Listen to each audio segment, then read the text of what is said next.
네, 조 바이든 미국 대통령 방한 이틀째인 오늘 용산에서 윤석열 정부 들어서 첫 번째 한미 정상회담이 열립니다. 윤석열 대통령 취임 11일 만으로 역대 최단 기간 내 이루어진 한미 정상회담으로 기록된 것인데요. 네, 잠시 뒤에 정상회담이 열리게 될 대통령실 청사에 지금 취재기자 나가 있습니다. 정주희 기자 나와주시죠. 네, 오늘 오후 이곳 용산 대통령실 청사에서 한미 정상회담이 개최됩니다. 용산시대 첫 공식 외빈으로 바이든 대통령을 맞을 준비에 아침부터 분주했는데요.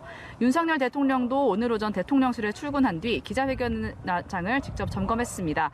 바이든 대통령은 1시간쯤 뒤 국립현충원 헌화를 시작으로 방한 둘째 날 일정을 시작하는데 이후 이곳에 도착하는 시간은 오후 1시 20분쯤이 될 것으로 보입니다.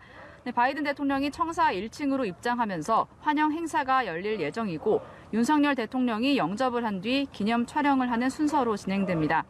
이후 두 정상은 5층으로 이동해 윤 대통령 집무실에서 소인수 회담을 시작하는데요.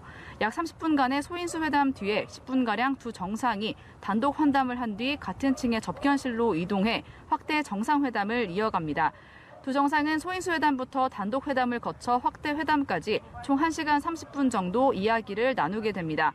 오후 3시 30분쯤부터는 지하 1층 대강당에서 공동 기자회견이 진행되는데요.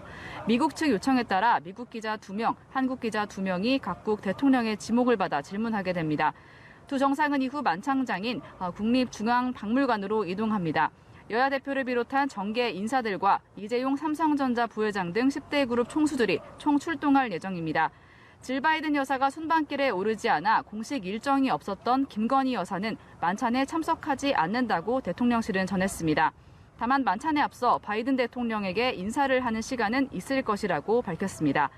바이든 대통령은 내일 윤 대통령과 함께 오산 한국항공우주작전본부를 방문해 한미연합작전을 수행하는 장병들을 격려하며 2박 3일의 방한 일정을 마무리합니다.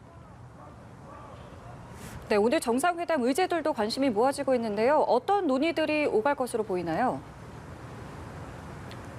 네, 양국 공통의 핵심 의제는 크게 북한 도발에 대한 대응, 경제 안보 협력, 국제 이슈에 대한 협력입니다. 어제 양국 정상의 반도체 공장 시찰에서 엿볼 수 있었듯이 이번 회담의 최우선 관심사는 경제 안보 협력과 기술 동맹이 꼽힙니다. 반도체와 전기차 배터리 등 첨단 기술 연구 개발과 글로벌 공급망 체계에서 협력 관계를 구축하는 방안이 집중 논의될 것으로 보입니다.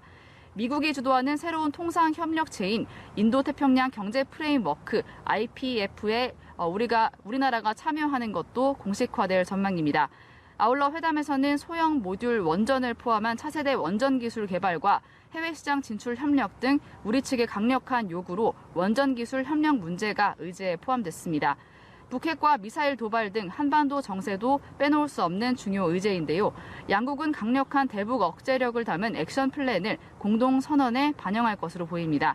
이 밖에 국제 현안으로 우크라이나에 대한 지원 방안, 북한에 대한 인도적 차원의 방역 지원 등도 논의 테이블에 오를 전망입니다. 지금까지 용산 대통령실 청사에서 연합뉴스TV 정주희입니다.